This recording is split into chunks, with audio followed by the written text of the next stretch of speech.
अस्सलाम वालेकुम व्यूअर्स, उम्मीद है आप सब खैरियत से होंगे। आज का हमारा उन्वान नज़म पुराना कोट है, मतलब एक नई नज़म पढ़ रहे हैं पुराना कोट। इसके शायर जो हैं सैयद मोहम्मद जाफरी हैं। 1905 से लेकर 1976 तक इनका तारीख़ पैदाइश है। नज़म का तारुफ करते हैं। ये एक पाबंद नज़म है जो सैयद मोहम्मद जाफरी की किताब शोखी तहरीर से ली गई है।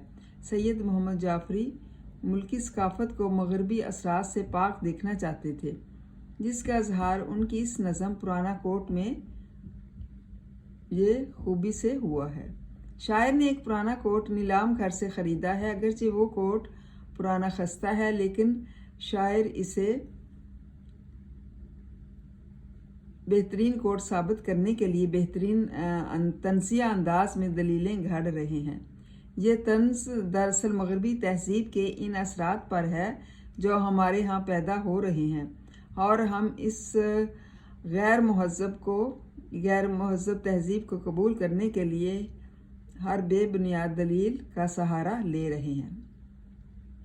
इसमें शायर कहते हैं कि ये पुराना कोट की कहानी है, जिसमें सैयद मोहम्मद जाफरी जो है बताते हैं कि किस तरह से ये जो है सैयद जाफरी की ये किताब शोखी तहरीर से ली गई है।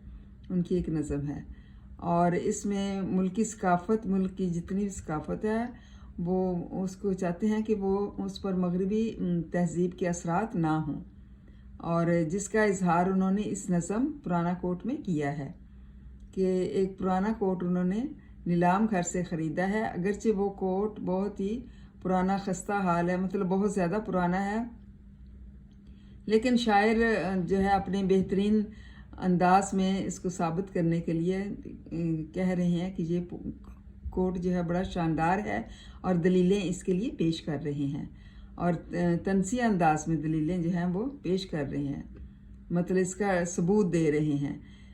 ये तंज़ दरअसल मगरबी तहज़ीब के असरात पर है, कि इन असरात पर है जो हमारे यहाँ पैदा हो रहे हैं, क्योंकि हम लोग मगरबी तहज़ीब को बहुत मानते और जानते हैं ना, इसीलिए उन्होंने ये नज़म लिखकर जो है इस बात की वजाहत की है कि हम जो है इस गैर तहज़ीब को कबूल करने के लिए जो भी बेबुनियाद बात होती है उसको घड़ लेते हैं, और फजूल दलीलें देते रहते हैं कि जिससे ये बात समझ में आ जाए कि मगरबी तहज़ीब बहुत ऊपर जा रही है और बहुत ही तरक्की पजीर है, मतलब उनमें बहुत ज़्यादा तरक्की के आसार जो हैं वो पाए जाते हैं। तो मतलब इसमें यही बताया गया, सैयद मोहम्मद जाफरी यही बताते हैं कि किस तरह से हम मगरबी तहज़ीब को अपनाते हैं। तो हमें चाहिए कि इससे जो है इज्तनाब करना चाहिए, और इसको उससे जो जितना भी किनारा कशी इख्तियार की जाए वो सही है।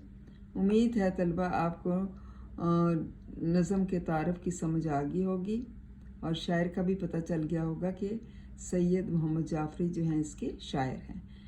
थैंक यू एंड जज़ाकल्लाह खैर। इसको याद करें, लर्न करें,